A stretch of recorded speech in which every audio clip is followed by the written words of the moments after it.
A passage from the Book of Doom, December 6th, 2024. As I always suspected, no one cares about true freedom. No one, save for Doom.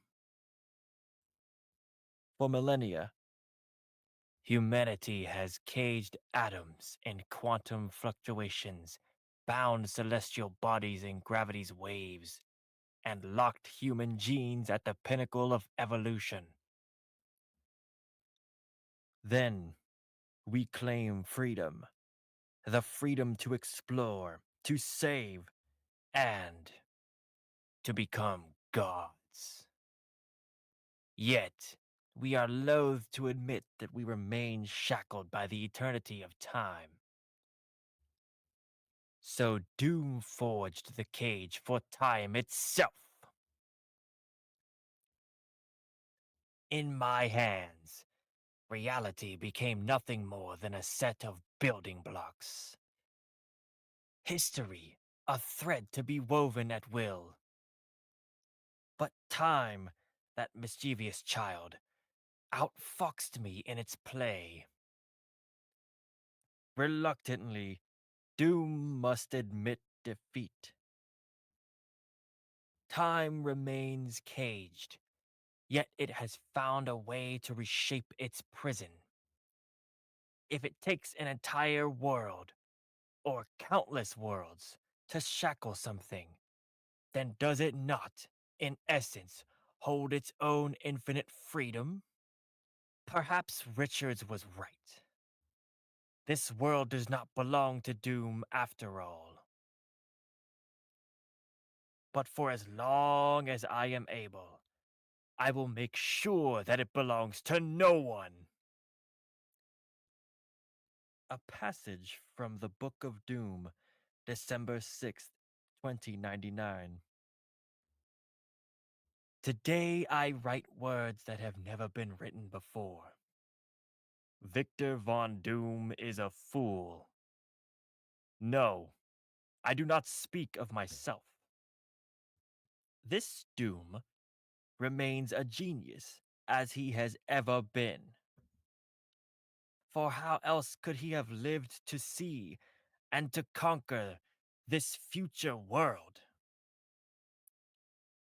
I speak of another Doom, one from a distant past in a distant reality, who became so brazen in his quest for power that he felt he could break the bonds of time itself. Perhaps he was unaware that I, too, was on the verge of unlocking the mysteries of the multiverse. But alas, his pathetic efforts have undone my own, and now all realities are left to pay the price for his hubris.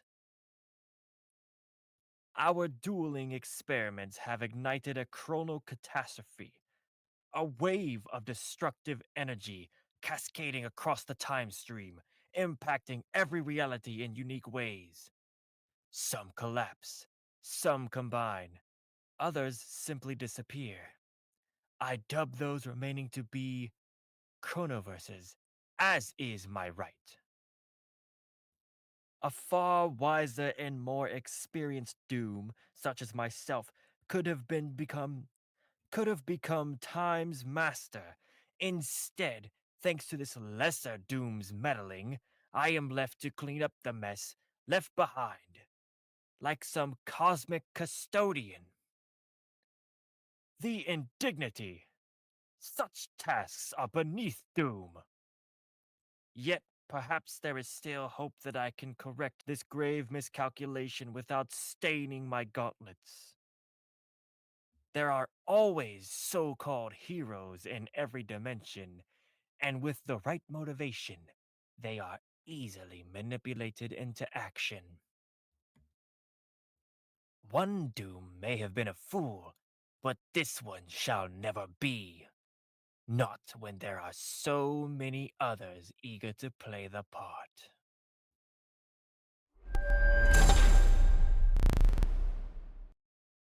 Hey there, hero. Weird question, but have you been hearing voices in your head lately? More specifically, a voice that sounds like it belongs to the coolest girl in the whole entire galaxy? If you've been wondering who in eternity's name that is urging you on to victory as you face off against some of your most powerful friends and foes, look no further. It's just me, Galacta. I may sound all cute and sweet, but I'll be honest with you, I'm not like most other teens. That's because I'm the daughter of the planet devouring cosmic force known as Galactus. Having a dad who eats worlds for breakfast can be a bit of a drag, especially because my pops passed his insatiable hunger down to me. The old man gets pretty hangry if he doesn't chat on the reg, but I've been able to keep my appetite in check by noshing on powerful cosmic constructs instead of inhabited worlds. Gotta admit though, the older I get, the harder it is to curb my constant cravings. But there's good news. I've finally found the perfect substitute for a planet based diet, a powerful and pretty crystal called chronovium. There's also bad news. These bite sized chunks of pure chronal energy are generated by the time stream entanglement, a cosmic crisis that could destroy all realities. Bummer, right? What's a growing girl like me supposed to do when the only thing I want to eat is a byproduct of the total collapse of space time? I mean, the universe may be an all you can eat chronovium. I mean, the universe may be an all you can eat chronovium buffet right now, but if the end of all things arrives, there'll be nothing left to fill my tummy. Not even planets. Sigh. Dad says I should just consume everything and be done with it. But I'm trying to be a better devourer of worlds. So I decided to follow my head instead of my stomach. I preserved a small handful of timelines to help prevent the end of all things, at least for a while. That way, I can still get those tasty nuggets of chronovium without having to worry about the reality itself coming to a hard stop. Using the power cosmic to stabilize multiple dimensions takes a lot out of a girl, though. So I really can't do much more than watch as events unfold. Fortunately, there's been plenty of entertainment to keep my mind off of things. You and your pals have been super busy trying to restore your realities, and you've come up with all sorts of wild ideas so far. But none of you can seem to agree on what the best solution is. That's led to some pretty explosive battles, and I've had a front row seat to every one of them. I may occasionally chime in to encourage or even assist you, but I'm perfectly happy on the sidelines, for now, cheering on the chaos as I munch on chunks of chronovium like popcorn. Dinner and a show. What more could a girl ask for?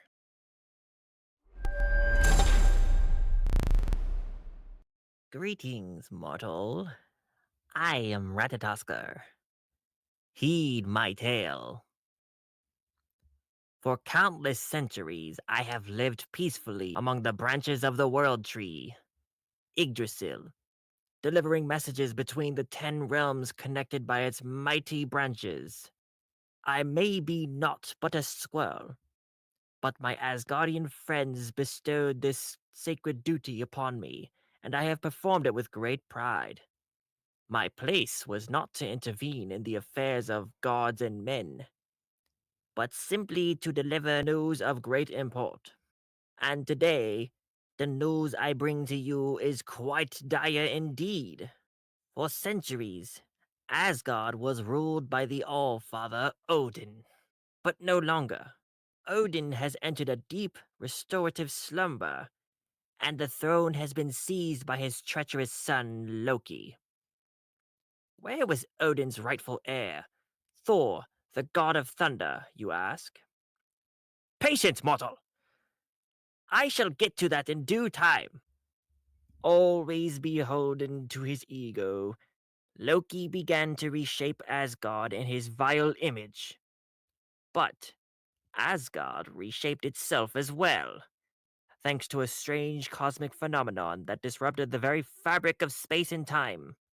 This sudden surge of chrono energy caused my beloved Yggdrasil to grow wildly out of control, merging with Asgard and resulting in the birth of a place both ancient and new, Igsgard. Ever one to seize an opportunity, Loki now seeks to tap into the roots of Yggdrasil in order to steal the raw temporal power that has been infused into its sap. What he hopes to do with such power, I do not know. As I said, I am merely a squirrel. But when it comes to the god of mischief, the answer is rarely a good one. And the false king of Ixgard is not alone in his machinations. When it seemed as though none would dare to support Loki's coup, Hela, the queen of the dead, came forth from the underworld and offered her aid.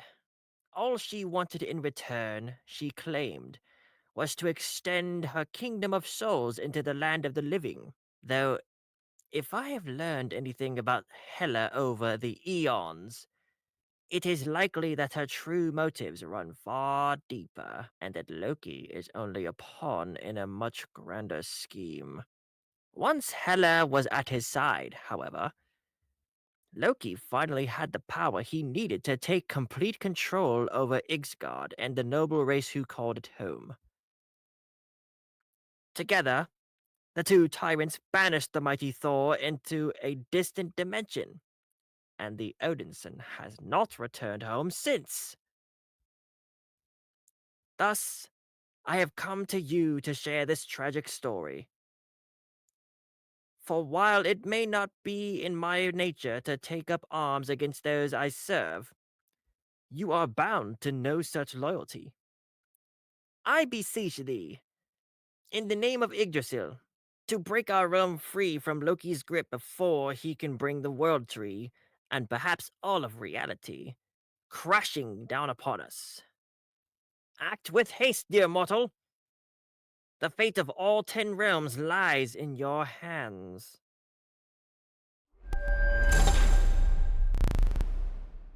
Hey kids, Spidey here. Okay, this is gonna sound weird, and that's coming from a guy who swings around New York City on a web and fights villains and vampires all night long. So, I finally took Spider Zero up on her offer and hopped through her portal, mostly because she just wouldn't take no for an answer. And where did I end up? In Tokyo, which sounds kind of cool at first, right? But it wasn't the Tokyo of my world. Nope, that'd be too easy. Instead, it's Tokyo of the year 2099. As if web swinging 75 years into the future wasn't already strange enough, there seemed to be some sort of Spider Man cosplay convention going on. Seriously, check this out. There's a girl named Penny and her high tech spider bot. A Spidey with a spiked mohawk and a guitar who is like a billion times cooler than I ever could be. A low effort Spidey who kinda looks like he forgot his costume at home. Oh, and of course, the aforementioned Spider Zero, who organized this little shindig. Why'd she bring us here? Well, she says that the multiverse is in grave danger. Isn't it always? And that the only way we can hold things together is by mending a massive rift in space and time that is shredding the web of life and destiny. You know, the cosmic network of threads that connects all dimensions. So, she took a field trip across a few realities and gathered herself a crew of experts when it comes to spinning strong webs. You can call us the Web Warriors. Or maybe the Spider Fighters. The Arachnites? I don't know, it's still a work in progress. Anyway, we're all on board with Zero's plan. I mean, I usually try to stick to my own turf, but if we can pull this off, we'll end up saving a lot of friendly neighborhoods. And that works for me. The whole thing sounds like an easy win. But, and this is a but bigger than the rhinos, there's someone working against us. Kinda. See, Zero's former mentor, a spider legged creeper called the Master Weaver, is supposed to be the guy that the universe chose to protect the web of life and destiny. Apparently, he's gone rogue and has decided that he's going to try to use the temporal energy from the rift to strengthen the web of life and destiny, even if it means putting Tokyo and all of its citizens in unfathomable levels of danger. And that's just not how we Spideys roll. Or swing. You know what I mean. The Master Weaver banished Zero from his fancy little spider islands for having a different and slightly more sane opinion. So now it's up to our scrappy little cluster of spiders to patch up a giant hole in the sky before the web of life and destiny unravels and all of reality follows. Piece of cake, right? See? I told you it was gonna sound weird.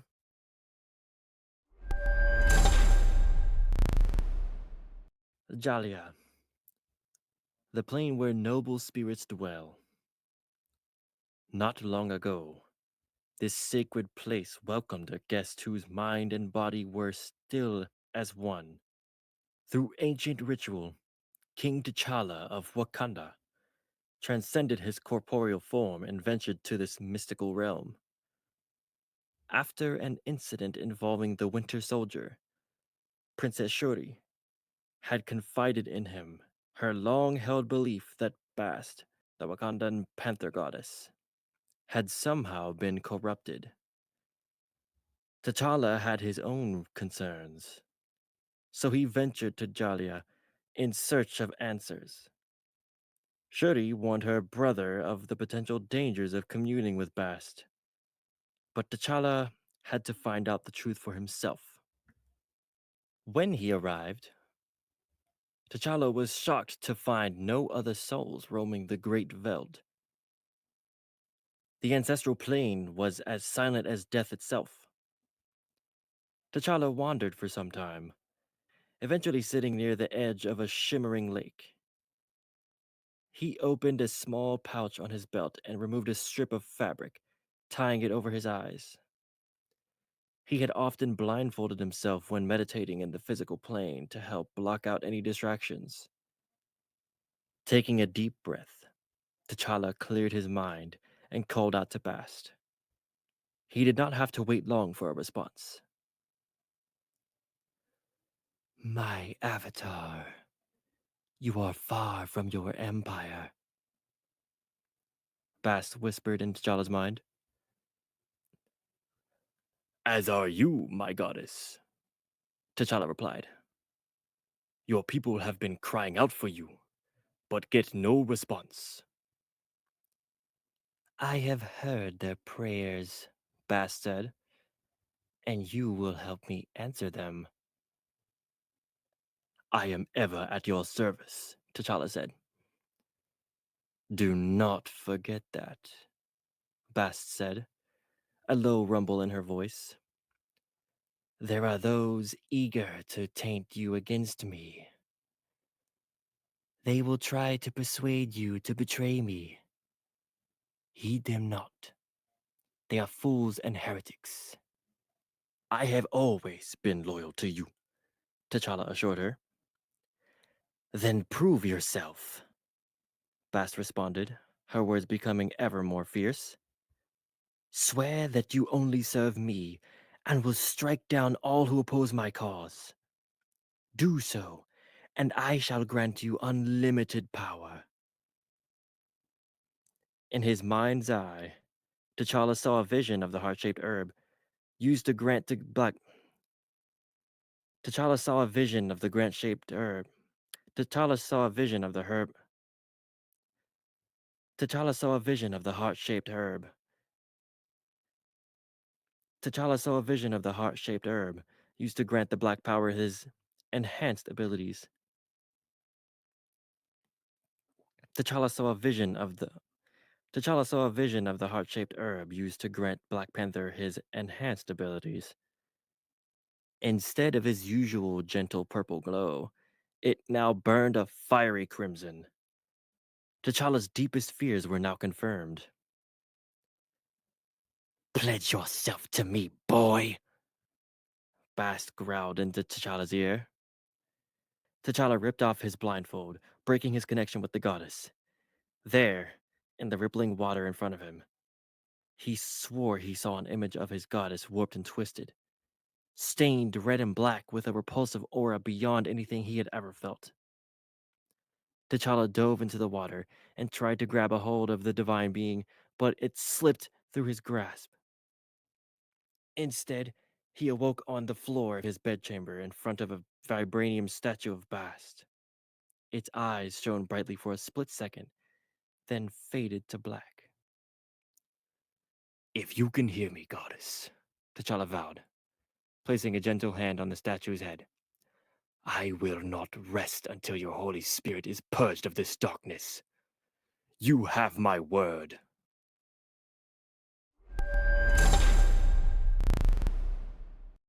Rank and number. Come on, Jim. It's just me, Pete. You know how tight security is here, Pete. Gotta follow the protocols. Fine. Hydra Science Agent 418322. Happy? I'd be a hell of a lot happier if we weren't stuck inside of a mountain in the middle of the Antarctic. This cold is killing me. Why couldn't we get stationed on one of Hydra's tropical islands like Bob? Because Charteris Base houses the most important operations in our entire organization, and they wanted the very best of us manning the fort. The experiments we're doing here are going to change the world, Jim. I think we can handle the winter weather. The winter weather? Sure. The winter soldier, though. Yeah, I heard that jerk tried to infiltrate our base a couple of days back. Not gonna lie, I always thought he was just a myth. I mean, he fought against the Red Skull in World War II, right? How the hell could he still be alive and fighting? More importantly, how could he still look younger than me? I've got a feeling we're about to find out. Rumor is they moved him down to the super soldier lab last night after they finished his reconditioning. Looks like we're gonna get to work our magic. Oh, there's gonna be magic alright. But not from us. Before we could get him into a stasis tube, another division claimed him. Another? Which one? Wait, please don't say.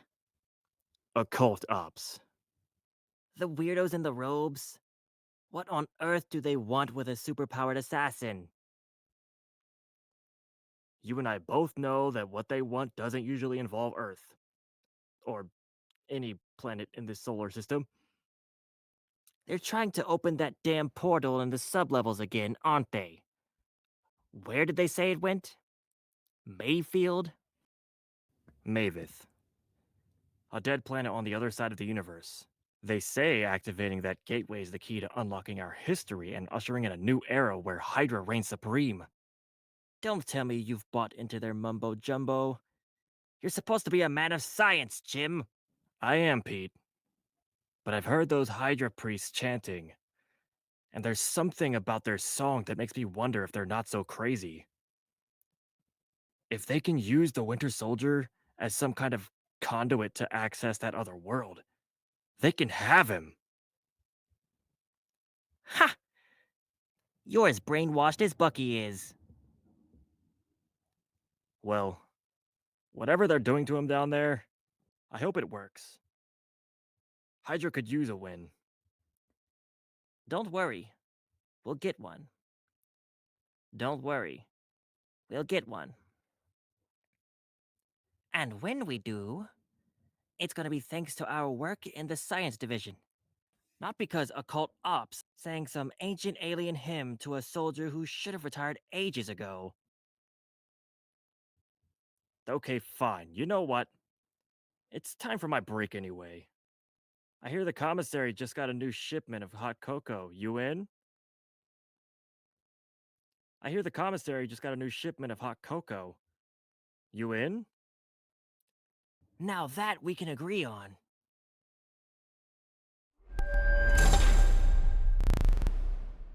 Shuri's private log. Entry number BP4.2-0505. Recording. I have lost my faith in the gods. Those are words that I thought I have never thought I would say out loud. Words best kept private for now. Despite the Orisha abandoning our intergalactic empire, our people still cling to the desperate hope that our sacred pantheon will return and bless Wakanda once more. Our people are fools. And though I hate to say it, their king, my dearest brother, T'Challa, may be the biggest fool of all. He sits all day long in the Hall of Jalia, calling out in prayer to Bast, yet he gets no response. For the first time I can recall, his beloved Panther goddess refuses to speak. To him, at least. What T'Challa does not yet know is that I have heard the whispers of Bast in my dreams. But her words did not bring me hope or peace as they have in the past. Instead, they inspired fear. They dripped with a darkness unlike anything I had ever felt before. I awoke with a deep concern that our goddess has been tainted by something sinister, and that perhaps she might use T'Challa's blind devotion as a means to unleash that darkness upon Wakanda, undoing all that we have built here. Uttering such words would be considered blasphemy, even for a princess of Wakanda. I have to tread carefully. I have to tread carefully as I attempt to uncover the true meaning behind my visions and learn if my suspicions hold any merit. Yet this is not a path I am able to explore on my own. Not only would it arouse T'Challa's suspicion, it would also divert my attention from other matters that endanger our empire. For now, I must continue in my efforts to unravel the mysteries of the time stream entanglement and its crystalline byproduct, chronovium. More specifically, our chronovibranium. Thus, I called on some of Wakanda's most steadfast allies, the Guardians of the Galaxy, to investigate the source of a dark energy that flared up at the edges of the known universe shortly after Bass spoke to me in my sleep. The journey brought them to Clintar, the homeworld of a symbiotic alien race. Star-Lord contacted me upon his crew's arrival, but as the ship began to descend toward the planet's surface, something went wrong and our connection was lost. If the Guardians have found themselves up against the same dark force that corrupted Bast, they will need all the help they can get. And with the Orisha not answering my prayers, the time draws near where I will have to take matters into my own hands, and the hands of those I know I can trust. After all, even though I have lost faith in the gods, there are some things I will always believe in, including my friends.